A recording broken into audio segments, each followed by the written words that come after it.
नमस्कार प्यारे बच्चों, इस वीडियो में हम करेंगे क्लास 7th के दो मोस्ट इम्पोर्टेंट क्वेश्चन। जिसमें से आपका पहला क्वेश्चन है, पहले चर को पृथक करने वाला चरण बनाइए। बच्चों, चर क्या होता है और अचर क्या होता है ये आपको पता होना चाहिए। चर किसे बोलते हैं? जो भी X Y Z A B C alphabet वाले होते हैं, यह आपका चर होता है। और अचर किसे बोलते हैं? जो गिनती होती है, जैसे 1 5 10। तो हमें क्या करना है, पहले चर को पृथक पृथक मतलब होता है अलग करना, पृथक करने वाला चरण बनाना है, फिर समीकरण को हल करना है। तो देखो, मैं आपके लिए 2 पॉइंट लाया हूँ, आपको अच्छे से समझ में आएगा। तो आंसर है आपका, आंसर में हम पहला करेंगे।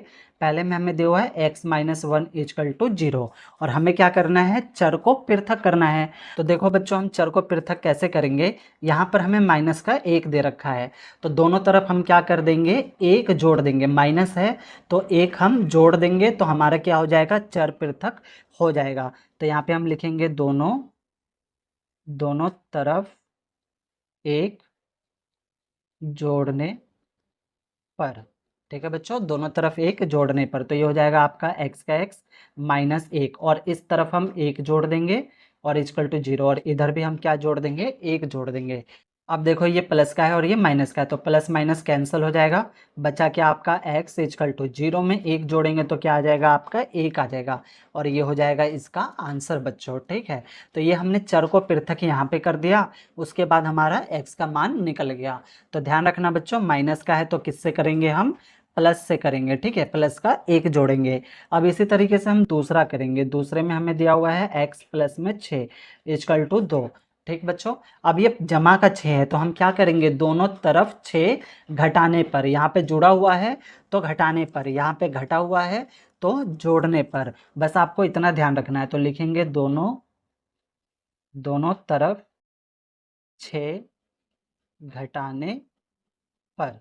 उल्टा करना है हमें। ठीक है, उल्टा करेंगे तो चर पृथक हमारा हो जाएगा। तो ये हो जाएगा आपका x प्लस में 6 माइनस में 6 इक्वल टू 2, और यहाँ पे हो जाएगा माइनस में 6। दोनों तरफ हमें क्या घटाना है, 6 घटाना है। तो देखो, ये प्लस का है और ये आपका माइनस का है, प्लस माइनस कैंसिल हो जाएगा, बचा इधर x इक्वल टू।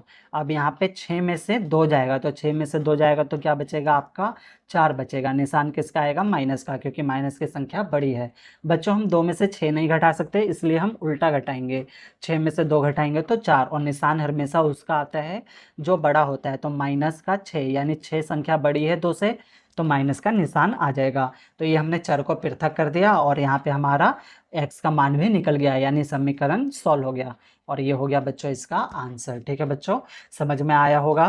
प्यारे बच्चों, अगर अभी तक आपने मेरा ये यूट्यूब चैनल सब्सक्राइब नहीं किया है तो सब्सक्राइब जरूर कर ले। ये मेरा नया YouTube channel MTC study point के नाम से है, जिसे आपके प्यार व सपोर्ट की ज़रूरत है बच्चों। तो ये हमने किया एक मोस्ट इंपॉर्टेंट क्वेश्चन। अब हम करेंगे दूसरा मोस्ट इंपॉर्टेंट क्वेश्चन। दूसरा आपका मोस्ट इंपॉर्टेंट क्वेश्चन है बच्चों, समीकरण को हल कीजिए।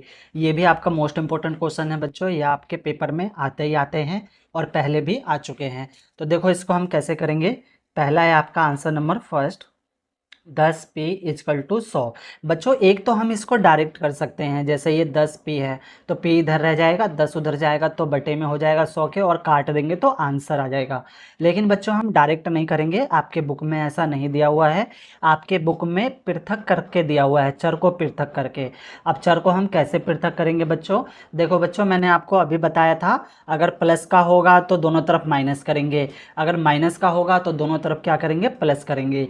लेकिन बच्चों, इसमें क्या है ना, ये तो ये प्लस में है और ना ही ये माइनस में है, ये आपस में गुणा में है बच्चों। ये 10 जो है p के गुणे में है। जब भी बच्चों गुणा में होगा तो हम भाग करेंगे। याद रखना, जब भी देखो प्लस का होगा तो दोनों तरफ माइनस करेंगे, माइनस का होगा तो दोनों तरफ प्लस करेंगे, और अगर गुणा में होगा तो दोनों तरफ हम क्या करेंगे, भाग करेंगे। ठीक बच्चों, तो इसको आपको ध्यान रखना है। और अगर भाग में होगा तो दोनों तरफ क्या करेंगे, हम गुणा करेंगे।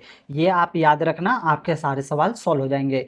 प्लस का होगा तो दोनों तरफ माइनस करेंगे, माइनस का होगा तो दोनों तरफ प्लस करेंगे, गुणा का होगा तो दोनों तरफ भाग करेंगे, और अगर भाग में होगा तो दोनों तरफ हम गुणा करेंगे। तो इसमें हमें दिख रहा है कि ये दोनों आपस में किस में है, गुणा में है। 10 जो है p के गुणा में है, बीच में कोई निशान नहीं है। तो 10 से हम क्या करेंगे, दोनों तरफ भाग करेंगे। तो लिखेंगे दोनों तरफ 10 से भाग करने पर, भाग करने पर बच्चों। तो ये हो गया आपका 10 पे, और भाग करना है तो बटे में क्या ले लेंगे हम, 10। बच्चों बटे का मतलब भाग ही होता है, ठीक है बच्चों। ये हो गया आपका 100, और इसके बटे में भी क्या ले लेंगे, 10, ठीक बच्चों। अब 10 से इसको काट दो, तो एक जीरो से एक जीरो कट जाएगा, यहाँ पे भी 10 से 10 कट जाएगा, बचा क्या आपका पी, और इधर क्या आएगा आपका 10, और ये हो गया इसका आंसर बच्चों। आप डायरेक्ट भी करोगे ना तो भी आंसर 10 आएगा, लेकिन डायरेक्ट नहीं करना, आपके बुक में ये वाला मेथड दिया हुआ है। अब दूसरा देखो, दूसरे में आपका है 10p प्लस में 10 इक्वल टू 100। तो इसको हम कैसे करेंगे, पहले हम इस 10 को करेंगे, तो जमा का 10 है तो दोनों तरफ क्या करेंगे बच्चों, घटा करेंगे। तो लिखेंगे दोनों तरफ 10 घटाने पर, 10 घटाने पर, तो ये हो जाएगा 10p प्लस में 10, तो इधर 10 घटा देंगे, और इधर से भी हम क्या घटा देंगे, 10 बच्चों।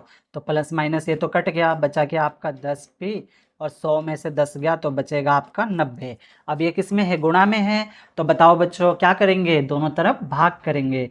तो लिखेंगे दोनों तरफ 10 से भाग करने पर, भाग करने पर बच्चों।